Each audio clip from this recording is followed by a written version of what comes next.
अस्सलामुअलैकुम रहमतुल्लाहि व बरकातहू। मोअज़्ज़िज़ नाज़रीन, आज की छोटी बात यह है कि ज़ुबान की हिफाजत करो, क्योंकि इज़्ज़त व ज़िल्लत की यही ज़िम्मेदार है। नए साल की मुबारकबाद पेश करते हुए शुक्रिया मेरा चैनल देखने के लिए। आप इसे ज़्यादा से ज़्यादा सब्सक्राइब करें। कुछ अशियार पेश करता हूँ, काबिल कबूल हो माशाअल्लाह। ना वो मिलता है और ना मिलने का इशारा कोई, कैसे उम्मीद का चमकेगा सितारा कोई। हद से ज्यादा ना किसी से भी मोहब्बत करना, जान लेता है सदा जान से प्यारा कोई।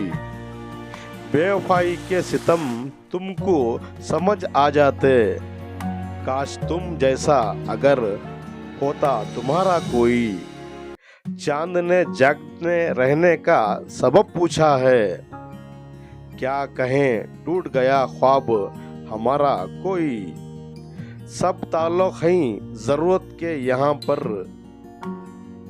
ना कोई दोस्त ना कोई अपना ना सहारा कोई। शुक्रिया, कल फिर मिलेंगे, तब तक के लिए अलविदा, अल्लाह हाफिज।